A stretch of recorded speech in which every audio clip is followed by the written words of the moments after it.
Là, ça enregistre vos encadrés.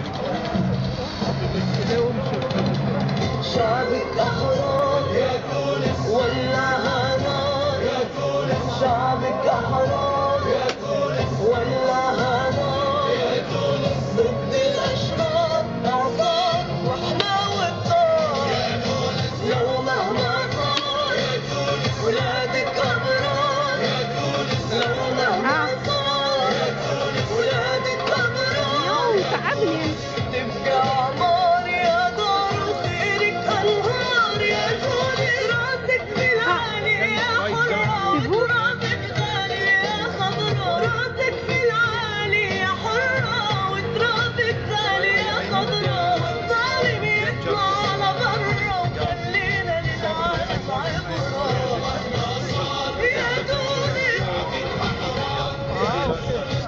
اوكي. السلام عليكم. وعليكم السلام ورحمة المرة اللي فاتت مش كنتي اللي صورتي معايا الكرهبة تاع سبارك لا والله سامحني انا جايه من بيان انا مش من سامحني. حد. اما السيد قال لي صوريني. شكون هذا؟ اي السيد ما نعرفش. Ok. Allez, juste 2 minutes. est-ce que je viens pas? وي باش يحب ياخذ التليفون العلم ورانا. اها parce qu'il y a des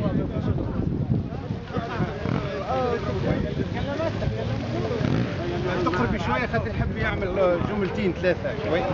Oui, je suis le professeur Elo Janicien Kunku, professeur des universités. Je suis professeur des facultés de droit et de la Commonwealth. Je suis expert des Nations Unies en matière des droits humains et je suis expert des Nations Unies en matière de l'environnement. Je suis expert des Nations Unies en matière du pétrole, des minerais et de l'énergie. Nous sommes à la place des nations. Nous sommes aujourd'hui à Genève, le quartier général des Nations Unies. Nous sommes en octobre, le 9 octobre 2021, et nous sommes venus appuyer la communauté tunisienne. Et devant moi, nous avons l'honneur de rencontrer Monsieur le Président de la communauté tunisienne, de l'association des victimes des tortures en Tunisie. Nous avons donc l'honneur de le rencontrer et il va se présenter lui-même. Monsieur le Président, quel est votre nom? Alors c'est Naïtiman Abdenasser, je suis le président de l'association des victimes de torture en Tunisie, basée à Genève depuis l'an 2000. Depuis l'an 2000. Est-ce que vous pouvez nous faire un bref aperçu sur la situation sur place en Tunisie? Voilà, alors la Tunisie a vécu 10 années d'une démocratie naissante. Oui. Malheureusement, le président qu'on a élu, avec ses plus de 72% de suffrage universel, il a trahi le serment qu'il a donné, il a trahi la population tunisienne, il a trahi ses électeurs, il a même trahi la communauté internationale. Il a fait le coup d'État le 25 juillet sur la Constitution, il a gelé le Parlement, il a mis en résidence surveillée le président, le Premier ministre tunisien, et puis il a accaparé tous les pouvoirs. Voilà ce qui se passe actuellement. La Tunisie vit des situations qui sont un petit peu très critiques actuellement. Très critiques. Si vous avez quelque chose à dire au secrétaire général de l'ONU, parce que c'est mon chef, pour le moment c'est mon chef, Monsieur Antonio Guterres, qu'est-ce que vous souhaitez lui dire? Alors le message, je pense que l'ONU, le secrétaire général, même le haut commissaire des droits de l'homme qu'on a eu affaire avec Madame Bachelet pas mal de fois, et cette fois-ci on a même demandé, on a envoyé une lettre de protestation afin qu'elle puisse prendre une position très claire et nette. Il nomme les choses en leur nom. C'est un coup d'État, c'est un coup d'État. Notre demande au monsieur secrétaire général des Nations Unies qu'il fasse pression sur le président tunisien afin que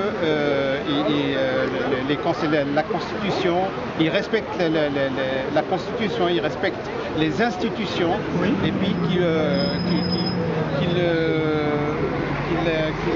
oublie un petit peu son projet à lui-même, d'un deuxième Kadhafi en Tunisie. D'accord. D'accord. Et comment sur le plan économique, comment la Tunisie va actuellement? Il y a une crise économique sans précédent actuellement en Tunisie. Même il y a le dernier rapport de la Banque centrale tunisienne il y a 2 jours. Oui. Il était très alarmant. Et puis on risque d'être la deuxième Grèce et puis la deuxième Liban, le Liban aussi. Oui. Voilà ce qui attend la Tunisie au niveau économique avec ce monsieur qui a accaparé tous les pouvoirs. D'accord. Y a-t-il des exilés tunisiens ici à Genève? Beaucoup? Non. Depuis 2011, tous les Tunisiens qui étaient exilés, ceux qui sont devenus citoyens suisses, oui. et ceux qui ont choisi de rentrer au pays. Oui. Et puis la Tunisie est devenue un pays démocratique, hein, un pays qui respecte les droits de l'homme, un pays qui a qui a les institutions, des pouvoirs législatifs indépendants, les consultatifs indépendants, judiciaires indépendants. Oui. Et puis c'est pour cette raison que les Tunisiens n'étaient pas obligés de venir de demander l'exil encore une fois. Pas comme l'ère ou l'époque de l'ancien dictateur Ben Ali. Ok, d'accord. En tout cas, moi je suis honoré,